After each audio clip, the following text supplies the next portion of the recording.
Everyone, this is a hopefully semi-quick guide and tier list for the companions in Pathfinder Kingmaker. I really enjoy this game, and big shout out to this guide on GameFAQs by Chris Williams. It has a lot of really useful information. It's great, as well as the Pathfinder wiki. And here's the point buy calculator I use to calculate all the point buys. Because the companions have really varying point buys. I did want to say that this is going to be focused mostly on challenging and hard difficulty. I believe unfair is slightly different. It probably requires like more running around and micro, though the concepts should be very similar. Uh, but regardless, I've ordered the companions in roughly the order you should acquire them. I guess spoilers alert, but you should probably know which ones. And let's just start off. So the first companion we get is Amiri. She's a human barbarian with a reasonable but not great stat spread. I can actually pull it up if you're curious. Um, Here it is. And she doesn't get anything from her personal quest. Her unique thing is she gets a oversized bastard sword, which is totally like meme tier. It gives her -2 to hit. It does like an extra like what, like 4 or 5 damage early game. But the main thing is in Kingmaker you'll find is that you're trying to hit this attack bonus and AC balance. And Amiri, she can't get good AC through any means because she can't wear heavy armor. You could, but then she just loses like a whole level for nothing. Barbarian is not a good class. Um, so in short, she doesn't do good damage generally speaking, and she doesn't have good AC. You have to build her as a reach character, and her stats don't really lend her to any other build. She doesn't have the mental stats to be a caster, and so for the very first companion that we're reviewing, she's going into the meme tier. This is not to say that you can't use her. In fact, you probably will for much of the early game, and her hits are very satisfying. I recommend building her as a freebooter ranger to give some party support. I'm a huge fan of party support because your party is going to be 6 characters, and this gives you a lot of opportunity to do party support. Makes it very strong. You can build her as a two-handed fighter, which is very strong. And then probably the strongest way is just to give her an animal companion. Animal companions are really overtuned. They get like 50 plus AC end game with very few buff spells that last like, you know, hours. So this is her actual kit is going to go in meme tier. Uh, the next companion is going to be Valerie. Valerie is really quite good. She has a 27 point buy, um, which is okay. Her offensive stats are not good. She has a huge, like a gigantic hit point pool, which is fantastic. Her charisma like doesn't matter, but it's also quite high. Um, but then there's a great thing is that she has a companion quest at the end of the game, not near the end, but like 3/4, 2/3 through, that gives her stat bonuses that raises her to a 38 point buy. Incredible tank early game because of her tower shield and heavy armor.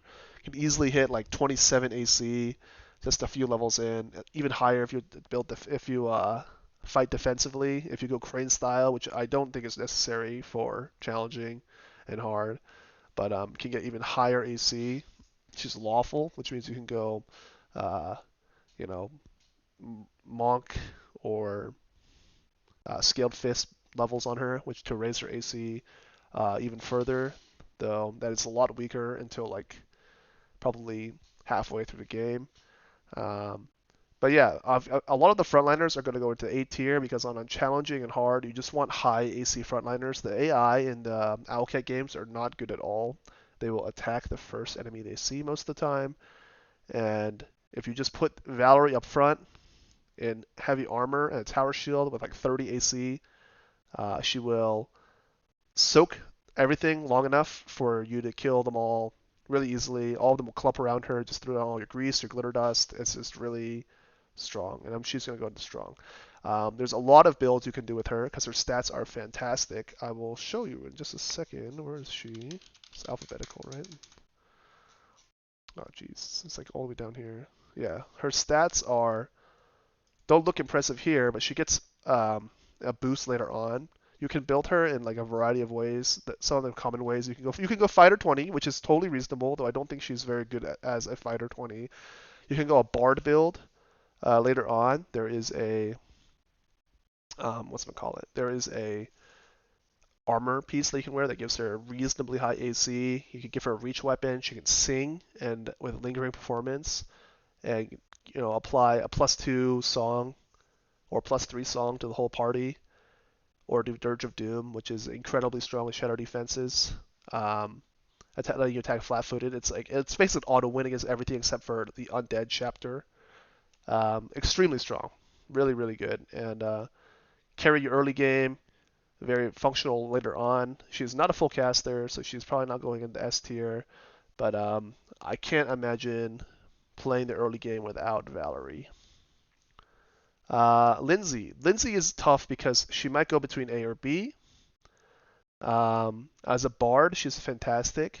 She does have some issues where her strength is not high enough to be in melee, and she's not full base attack bonus, so she can't really be a damage dealer in that sense. Her damage is never going to be very good. She does have a lot of utility. She can glitter dust, displacement, haste, delay poison, grease, unshakable heart. So just a fantastic list of spells. However, her chassis is not very good. I find Valerie to actually be a better bard than Linzi endgame. So that's just kind of how I'd prefer. I'd prefer to build Valerie as a bard. So Valerie can do something like 11 fighter, 9 bard, or some other split, or rather, 9 fighter and 11 bard. That way you get touch AC from your tower shield to your touch AC, which makes her very strong, hard to hit, and gets Dirge of Doom, which is kind of the main reward. You need Dirge of Doom until you get Frightful Aspect, which comes really, really late in the game. So Linzi is really strong. I might even put her up to here for the early game. But by the time you get to level like 12 or 13, I would definitely put her down here. Valerie scales harder than her, and Linzi has other issues in the story that you can't use her the whole game, so I would not put her in this section. Very good though, definitely totally usable. Actually, everything S, A, and B is totally usable. C tier I probably would not use unless I had a good reason to, or I'm doing their companion quest. Alright, Harrim is quite controversial because a lot of people don't like him quite as much as Tristian. They compete for the cleric spot of your party. Harrim, I am still going to put in the S tier. Okay, this is a little controversial, but Harrim is really good, and the reason why is really simple is because clerics are just mandatory, absolutely mandatory in Kingmaker. Your frontliner, usually Valerie, is going to be soaking a ton of damage just because all the enemies will be attacking her, and on hard, like on challenging and hard, they're going to be like hitting her, periodically. But even with like 200 hit points, you can only take like 3, 4, 5 attacks before you go down. So you need influx of healing going in. Oftentimes, usually the channel divinity, what's it called? Channel energy, positive energy. Harrim is really bad early game, and this is a big problem. Basically, his charisma is really low, so you don't get a whole lot of channel energies. His healing is significantly worse than Tristian's. However, he is a normal cleric, not a Clistheurge or whatever.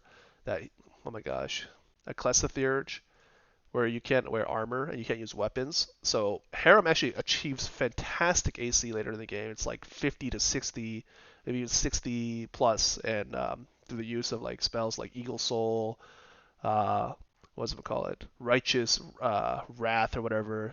What is it called? Oh my gosh, Righteous Might, I believe. Righteous Might, Frightful Aspect. The natural armor sources in this game actually stack, so you can wear heavy armor. I prefer Onslaught with a shield. You can get a tower shield if you multi-class him 1 level fighter, which does waste a feat of his because his feats are not great. But you can achieve like 60 AC easily. You You can give him a weapon. I prefer Tyrant on him. Gives a great debuff when you hit people with it. And he's not going to do great damage, but he's going to have a fantastic AC, sit right in the front line, deal decent damage, provide the healing and support that you need for your party. Yeah, fantastic. And clerics again are mandatory. There's way too much random shit in the game. Like you know, there's level drain, ability damage, ability drain, exhaustion, all fear effects. This gets unshakable heart. So you absolutely need cleric. You can create summons to soak annoying effects, death wards. You absolutely need a cleric. So Harrim is definitely functional. Much worse than Tristian early game. I would say about as good, maybe better than him later on. He does have a personal quest. Oh, I forgot to mention Linzi has a personal quest, but he does have a personal quest, but it doesn't do anything. Linzi has a personal quest that raises her stats slightly, does not move her up or down the tier list. So Harrim definitely worth using. Try him out. Definitely wait until you get like good armor before you send him into the party, but he's super good later on. All right, Jaethal. Jaethal is really interesting. Very hard to use correctly. She's a undead elf, so her stats are insanely good. She has 34 point buy. She has multiple endings in the game. So as an undead, she gets healed by negative energy and damaged by positive energy. This is very annoying because one of the strongest things that your cleric can do with their action is just spam channel positive energy, which heals like 30, 40, 50 hit points every time you press it to your whole party, which is like 250 hit points later on. It's like a mass heal almost. And it doesn't work with Jaethal because she's undead, and you can't make your whole party undead, so you can't channel negative energy either, which would be really strong, I imagine. Um, so it makes her very hard to heal. She can heal herself slightly as an Inquisitor, but her casting is not good by default, and this is essentially makes her very hard to use. However, she doesn't die. Like if she ever dies in combat, she comes back to life a few seconds later, which is really useful actually. Um, but I would just probably not use her if that was the be all end all. Also, there's no oracles in the game, so you can't spontaneously cast like negative energy spells. This is a big problem because negative energy spells are really bad unless they're using them to heal. And as a cleric, if you're preparing a whole bunch of negative energy just to heal Jaethal, that's going to make your party management really bad. Like I said earlier, she has 3 endings. One of them turns her back alive, which lowers her point buy, but is the best ending, so I always do it. And there's one that gives her a charisma bonus to reflex or will saves, which is quite good. And then the third one makes her point buy unreal, like a 54 point buy. Her stats become incredibly insane. She's still undead, but then in that case she has 18 wisdom. And this is where I was going to get to, is that she's an Inquisitor 1 when you get her. Actually, all of these are first level characters when you pick them up, which makes them all really versatile. They're all absolutely, you can build them however you want. Not that I would, right? Cleric, anything, Bard, I wouldn't switch this up. You can switch this up however you want because her stats don't really lean her. This also doesn't really lean her anyway. She has really good strength, dex, wisdom, intelligence, and charisma. Of course, her wisdom is the highest. Her wisdom is so high, I think you can absolutely build her as a druid or cleric, in which case she would shoot all the way up to S tier if you give her the evil ending. And this is like kind of which makes her hard to judge because I think in this case she probably becomes the best frontliner in the game. Her stats will become insanely good. Of course, you can't heal her, but she can heal herself as a cleric or as a cleric. And then like as a cleric, 19 Inquisitor 1, or maybe even cleric 18 Inquisitor 1 Fighter 1 to get her tower shields. She can achieve insanely high AC. Is she lawful evil? Let's see, Jaethal. Jaethal is neutral evil. Okay, so you can't dip her scaled fist, which sucks, but very, very varying based on how you build her. Can be incredibly strong. But if you go Inquisitor 20, Inquisitor is not a good class. It doesn't provide any party support. It does not do very good damage.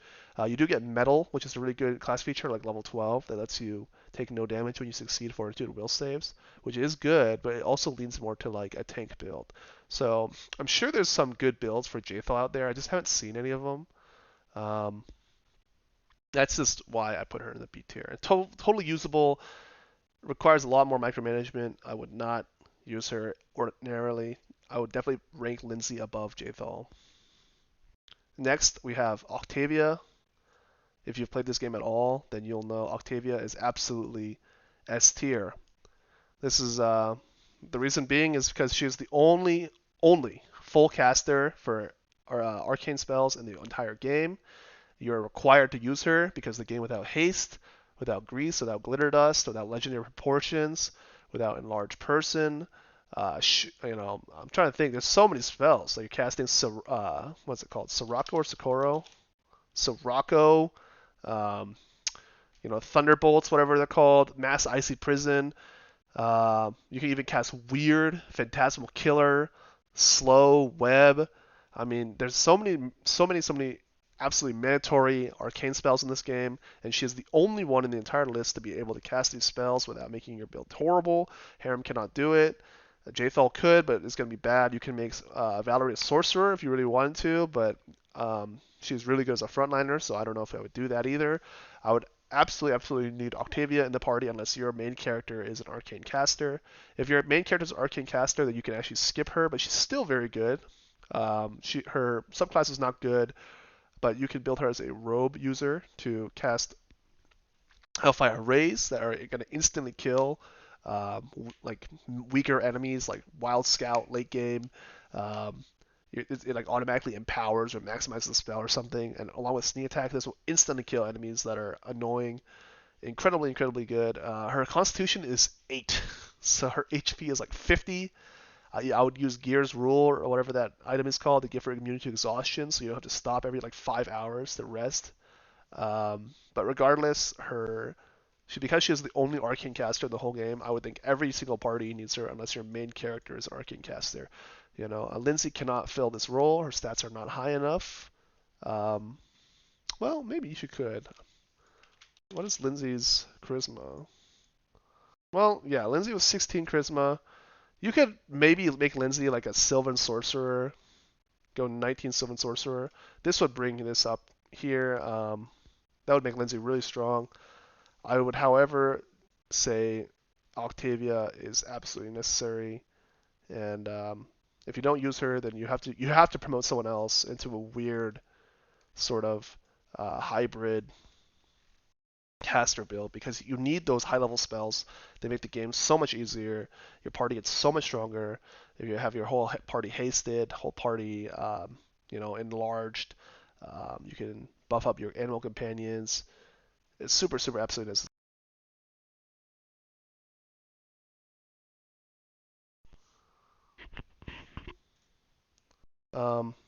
Okay, let's see.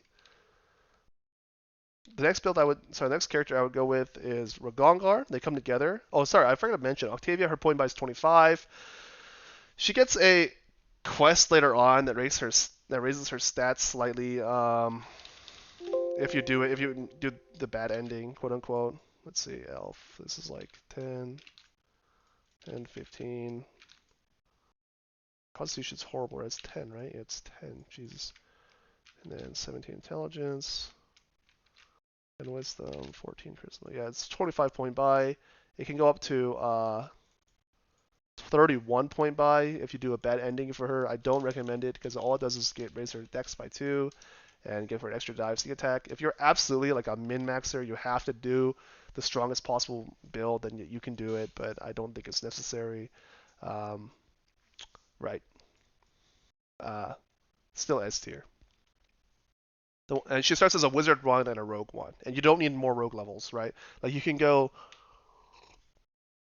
wizard 1, wizard 1, rogue 1, wizard level, accomplishing attacker, and then the rest arcane trickster. And then from there you can do whatever you want. Like arcane trickster 10, you can add more wizard levels, or how I like to do it is I like to add Eldritch Knight levels, which gives her a little bit more to hit because I like to build her as a Ray user. There is, however, a very interesting build you can do with her with Mithril Armor. Mithril Armor and give her really good AC. It's really nice to have your whole party have good AC because a lot of enemies in this game just teleport onto your team, and that's incredibly annoying. So if you can build her as a like kind of Mithril Armor user, but I like the Ray build more because the Ray support in this game is incredible. It makes your Hellfire Rays instantly kill enemies that you find annoying, like a Wild Hunt Monarch or something. All right, the next character is going to be Regongar. Regongar is a half orc. This itself arguably makes him meme tier because Die Hard is incredibly annoying. Die Hard means your character stays up for one more round after they've been brought to 0 HP. Oh, I'll move Octavia higher. 0 HP. What this means is that if you take damage, if you stay up in melee combat, which you will because he's a melee combatant, the enemies will not stop attacking you. Like they won't stop attacking you, move on to the next person because you're down. You will stay up for one round at 0 HP, get hit to negative 10 hit points, and then die. Like actually die. Many of the times you'll be like other characters would live on negative 1 hit points or negative 2 hit points. Regongar will stay up, take another hit, then die, which is extremely annoying. He has a 26 point buy. He's a strength Eldritch Scion, which is mages 2. He cannot wear armor, generally speaking. He wears light armor until like level 7, and the medium armor until like level 11, and heavy armor like 15. This does not matter because his AC cannot be good. He is not a sword saint. He is not a scaled fist. He is not a monk. His AC cannot be good unless you use shields and heavy armor endgame. Even then, his AC is not good. Even if you use mirror image and shield and all that stuff, his AC is not good. If you use all that stuff, then his damage is not good. You have to build him as a reach character because, if your character is not in this kind of group, if not like this kind of level AC, like 60 AC endgame, then you will be hit by everything and then die instantly, which is obviously you don't want that to happen. Regongar is in that territory, so you have to build him as a reach character. Amiri, you also have to build as a reach character. You can build Valerie as a reach character, which I think is fine because she'll probably be a bard. This does not. As a reach character, Regongar can do actually very good damage for short periods of time. This is the biggest problem with mages is they're not bad as a main character because you can build them to do good damage consistently, especially with perfect critical as a sword saint. But with Regongar specifically, you can't do that. You're not a sword saint, so your AC is not good. Your damage is not good, and then you can only activate like Dimensional Strike like 3 or 4 times, maybe 5 times, and then you're out.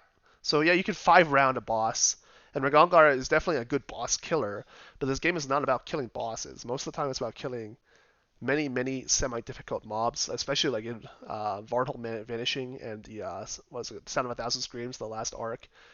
You're going to be fighting a lot of like semi-difficult mobs over and over and over again, and Regongar will run out of juice very quickly. His damage is not comparable to some of the other people we're going to mention very soon, and for that reason, I would just not use him. He's extremely annoying to use. I don't like his personality very much, but I mean, I haven't talked about the personality of any of the characters. Amiri is amazing, but Regongar definitely a meme tier, definitely lower than Amiri. No way to build him to make him good. I imagine you could build him like a Fighter 18, Mages 2, which is just not good. Dragon Disciple is not better than Mages levels at any point, as far as I can tell. So I would just not use him. His mental stats are not high enough to be a caster. Again, you could build any of these characters as a Sylvan Sorcerer, and they're probably going to be stronger. But I'm going to assume like at least canon builds. So yeah, absolutely memed here. Do not use Regongar unless you really like to, or you really appreciate the fact that you can activate Dimensional Strike and like Holy Weapon and just instantly kill a boss. But like, that's not like the main difficulty of Pathfinder Kingmaker. You'll definitely find like boss fights to be one of the easiest sections of the game. Tristian, a full cleric, boom, right here. I'll put him above Harrim.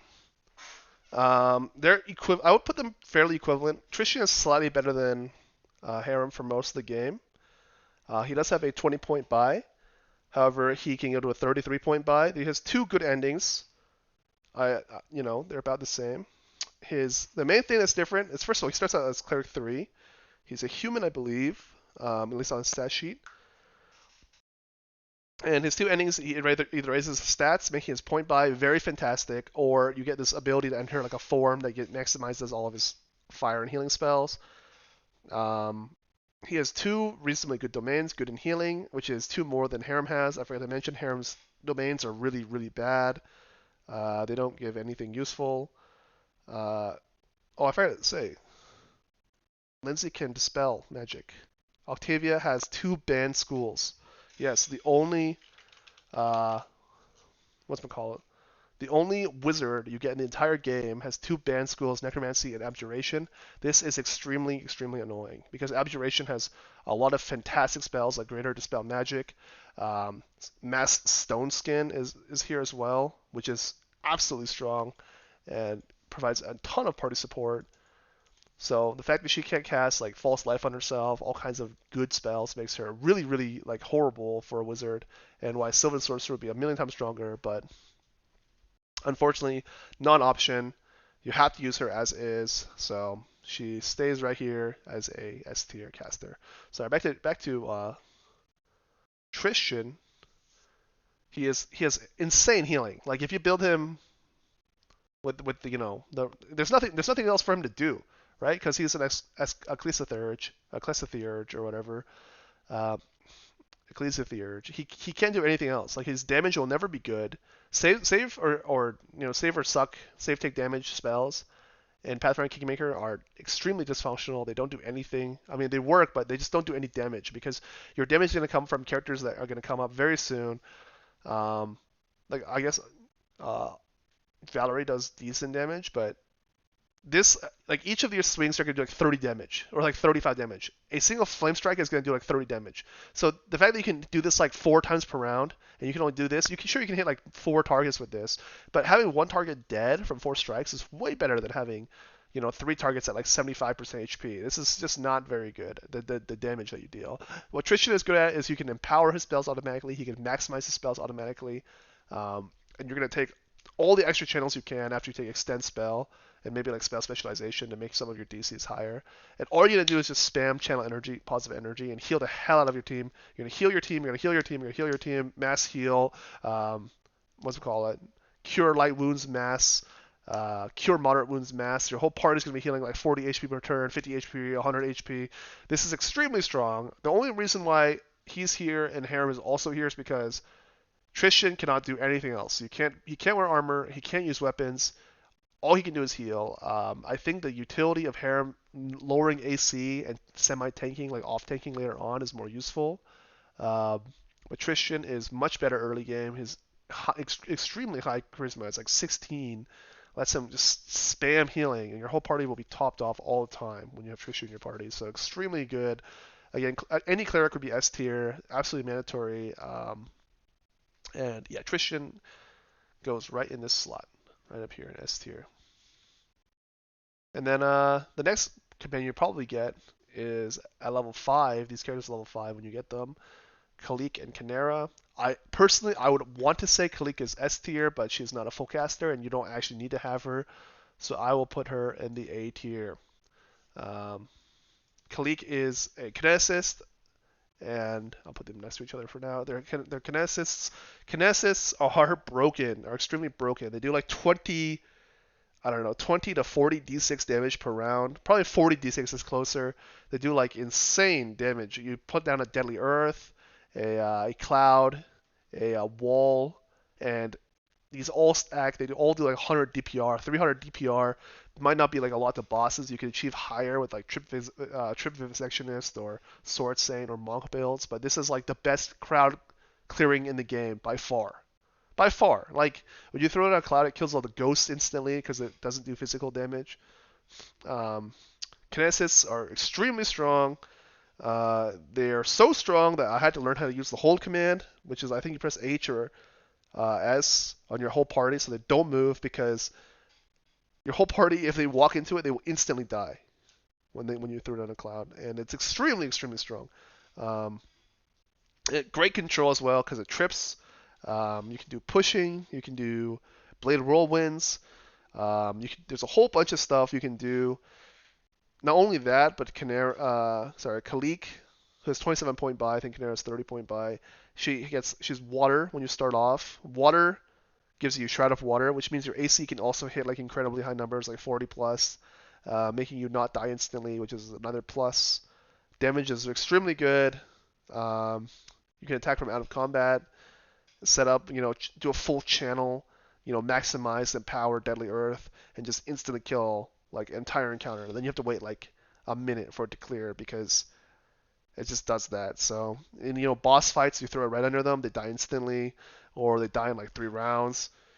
Kinesists are extremely strong, probably the best damage dealing class in the game. Absolutely incredible. I'll probably use them in any party I use. I would want to put them in S again. You don't have to use them, but they're probably the strongest thing. I'll even move them up a little bit. Kanerah, I think, is strictly worse than Kalikke. You could use both. Like you could throw out 2 Deadly Earths, which would be incredibly strong. It would be kind of boring, so I probably won't put them in the same tier. I think normal Kinesis is significantly better than Dark Elementalist, even though Kanerah's stats are slightly higher. And so that's why I'll put them right here. I'll put her at top of B because you could definitely use both. Your party would look quite weird. You do like Octavia, Tristian.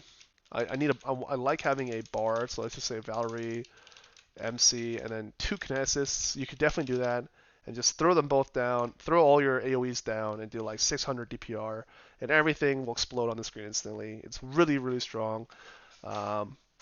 As close to S tier as you can imagine. I'm mostly talking about Kalikke here, but extremely, extremely strong.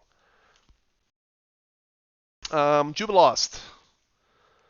Jubilost, I would like to use, but I will put him in the B tier. Jubilost is an alchemist. He's an alchemist 5. Oh, by the way, I forgot to mention these guys get a bonus at the end of their quest lines, but it's like literally 40 minutes before the game ends, so it doesn't matter at all. They don't get anything from their quests. Jubilost is an Alchemist 5 when you get him. Pretty decent stats. 20 point buy. I think he has 18 or 20 intelligence. Doesn't matter.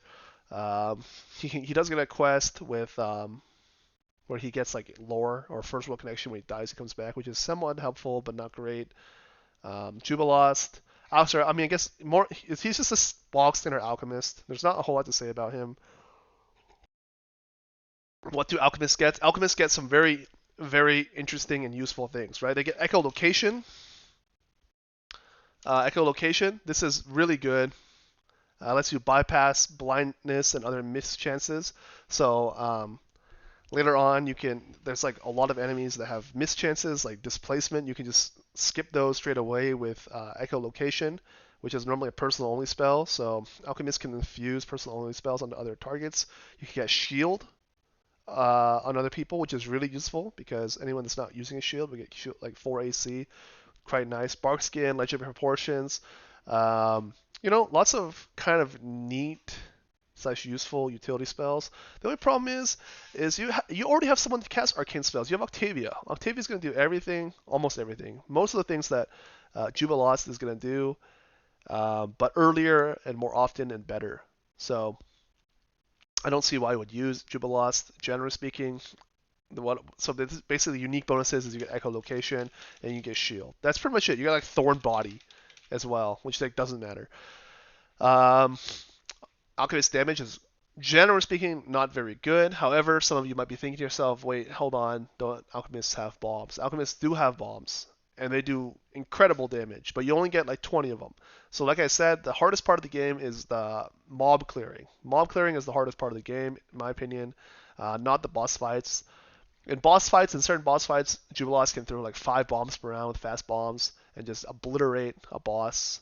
But his damage is not insane. It's not as crazy as you would think. Kinesists do better damage most of the time. Octavia with the Ray build will do more damage most of the time, and these 2 companions will probably do more damage most of the time, which is why I don't think that this character is going to be in the best party most of the time. Jubilost is a very interesting character. He has a very fun dialogue, but he is reasonably strong, just not someone I would use most of the time.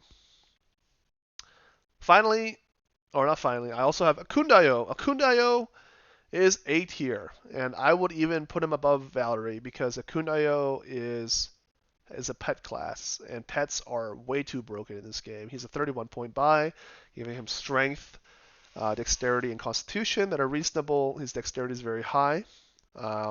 Being ranged in this game is great because you'll be launching full attacks like every round. You'll be shooting like 5 shots per round, doing like 100 DPR easily, maybe like 120 DPR, 200 DPR with deadly aim, and just with mirror bow, with the one that has like was it Fey Bane. You'll just be mowing down enemies when you shoot multiple times per round. Even when you get him, you get Devourer of Metal on him. You're hitting for like what? Um, I don't know, like 15 to 20 damage per shot at level like 6 or 7. You're shooting like 3 times per round with rapid shot or 4 times per round with mini shot, and you're just be doing like 80 DPR, just shredding through enemies. So Ekundayo's damage is very good as a full base attack bonus class. But not only that, but he also has Okbo, which you get pretty early on, and pets are extremely strong in this game. Pets are extremely strong. It's good to have 2 frontliners in this game. So Ekundayo, quote unquote, can definitely count as one. His pet can easily achieve like 60 plus AC with Barkskin, Shield, Shield of Faith, Mage Armor, which does work on Animal Companions, and the Animal Companion will do good damage, automatically trip. His pet also gets 2 very nice bonuses no matter how you finish his quest. So Ekundayo, great damage dealer, is also a frontliner, can cast utility spells in your party.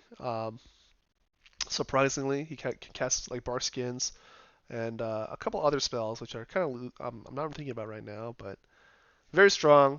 Has very good equipment available to him. His AC cannot be very high, but he does get the pet, which can achieve like 50 to 60 AC quite easily. So absolutely strong. Very good companion.